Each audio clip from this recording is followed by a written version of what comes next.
পূর্ব Europe ও পশ্চিম এশিয়ার মধ্যে অবস্থিত একটি বিশেষ সামুদ্রিক অঞ্চল কৃষ্ণ সাগর। প্রাচীন বিশ্বের বহু সমুদ্র বাণিজ্যে এই সাগরের ভূমিকা ছিল অত্যন্ত গুরুত্বপূর্ণ। কৃষ্ণ সাগরের তলদেশে প্রাপ্ত হাজার বছরের পুরনো জাহাজের ধ্বংসাবশেষ থেকে তার প্রমাণ মিলেছে। ইউরোপ ও এশিয়ার একাধিক সমুদ্র এবং প্রণালীর সাথে যুক্ত কৃষ্ণ সাগর সম্পর্কে আজকের এই পর্বে জানতে পারবেন প্রিয় দর্শক। কৃষ্ণ সাগর পূর্ব ইউরোপ ও পশ্চিম এশিয়া অঞ্চলকে পৃথক করেছে। এই সাগরের তীরবর্তী দেশগুলো হলো বুলগেরিয়া, রোমানিয়া, জর্জিয়া, রাশিয়া, তুরস্ক এবং ইউক্রেন। এই সাগরটি বহু পথ পাড়ি দিয়ে একাধিক প্রণালী এবং সাগরের মাধ্যমে প্রভাবিত হয়ে অবশেষে আটলান্টিক মহাসাগরের সাথে মিশেছে। তবে কৃষ্ণ সাগরের সাথে আটলান্টিক মহাসাগরের সংযোগ অতটা সরল নয়। কৃষ্ণ সাগর প্রথমে বসফরাস প্রণালীর মাধ্যমে মর্মর সাগরের সাথে যুক্ত হয়েছে।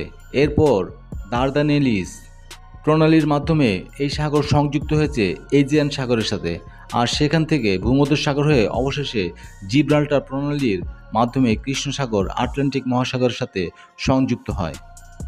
কৃষ্ণ সাগরের আয়তন 4,36,400 বর্গ কিলোমিটার। সাগরটির গড় গভীরতা প্রায় 4,111 ফুট এবং সর্বোচ্চ গভীরতা 7,250 ফুট। কৃষ্ণ সাগরের নামকরণ কিভাবে হয়েছে তা আজও অজানা। তবে অতীতে বিভিন্ন সময়ে এই সাগরকে বিভিন্ন নামে ডাকা হতো। এক সময় এর নাম ছিল আতিথেয় শূন্য সাগর, কারণ তখন এর তীরে বসবাসকারী বিভিন্ন বর্বর উপজাতি সাগরে চলাচলকারী জাহাজে আক্রমণ চালাতো। পরবর্তীতে গ্রিকরা এই সমুদ্র তীরবর্তী অঞ্চল বিজয় করার পর এর নাম দেয় আতিথেয়পূর্ণ সাগর। তবে ধারণা করা হয় বর্তমানে প্রচলিত নামটি এসেছে মধ্যযুগের অটোমান সাম্রাজ্যের আমলে। তুরস্কের লোকেরা এই সাগরটিকে বাহর-ই সিহা অথবা কারাডেনিজ নামে ডাকত, যার অর্থ কৃষ্ণ সাগর।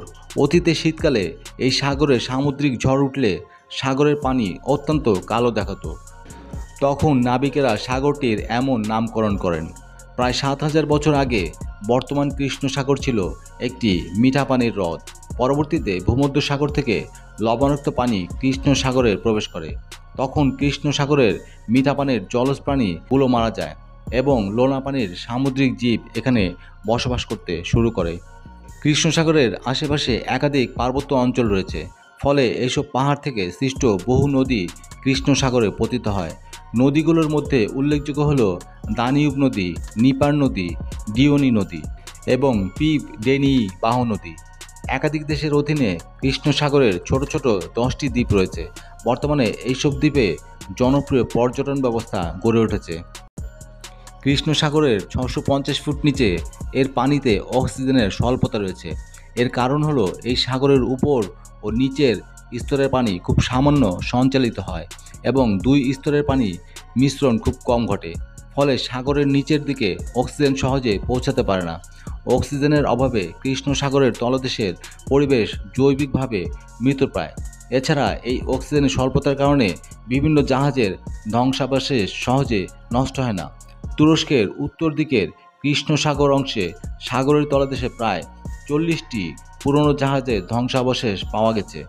জাহাজগুলো দেখে সহজেই বোঝা যায় এগুলো বাইজেন্টাইন সাম্রাজ্যের সময়কার বাণিজ্যিক জাহাজ, যা প্রায় 1000 বছর আগে নিমজ্জিত হয়েছিল।